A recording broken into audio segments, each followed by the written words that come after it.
ನಾವು 4 ದಿನಗಳಿಂದ ಕಾಲೇಜಿನ ಹೊರಗಡೆ ಇದ್ದೇವೆ. ಹಿಜಾಬ್ ಹಾಕಿದ್ರೆ ಕ್ಲಾಸ್ ಒಳಗಡೆ ಬಿಡಲ್ಲ ಅಂತ ಹೀಗೆ ಹೊರಗಡೆ ನಿಂತ ಕಾರಣ ನನ್ನ ಸಹಪಾಠಿಯೋರ್ವೆ ತಲೆ ತಿರುಗಿ ಬಿದ್ದಿದ್ದಾಳೆ. ಯಾವ ಲೆಕ್ಚರ್ ಹೊರಗಡೆ ಬಂದಿಲ್ಲ. ಒಳಗಡೆ ಇದ್ರೆ ಮಾತ್ರ ವಿದ್ಯಾರ್ಥಿ ಅಂತ, ಹೊರಗಡೆ ಇದ್ರೆ ವಿದ್ಯಾರ್ಥಿ ಅಲ್ಲವಂತೆ. ಏನೆಲ್ಲ ಅಧಿಕ ಪ್ರಸಂಗ ಮಾತಾಡ್ತಿದ್ದಾರೆ ಎಂದು ಕಾವೂರು ಕಾಲೇಜಿನ ವಿದ್ಯಾರ್ಥಿಯೋರ್ಗಳು ಆಕ್ರೋಶ ವ್ಯಕ್ತಪಡಿಸಿದ್ದಾಳೆ.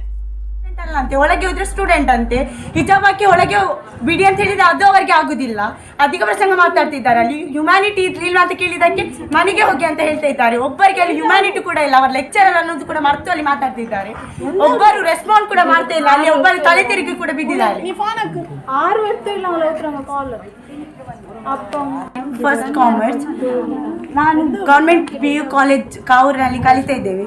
ನಾವು 4 ದಿವಸದಿಂದ ಹೊರಗೇನೆ ಇದ್ದೇವೆ. ಹಿಜಾಬ್ ಹಾಕಿ ಕ್ಲಾಸಿನ ಒಳಗೆ ಅವರು ನಮ್ಮನ್ನು ಎಂಟರ್ ಮಾಡ್ತಾ ಇಲ್ಲ ಅಂತ ಹೇಳಿ. ಇವತ್ತು ಒಬ್ಬಳಿಗೆ ತಲೆ ತಿರುಗಿ ಅವಳು ಕೆಳಗೆ ಬಿದ್ದಿದ್ದಾಳೆ. ಒಂದು ಲೆಕ್ಚರರ್ ಕೂಡ ನಮಗೆ ಬರಲಿಲ್ಲ. ಅವರು ಹೇಳ್ತಾ ಇದ್ದಾರೆ ಅಂತ ಹೇಳಿದ್ರೆ ನಾವು ಅವರ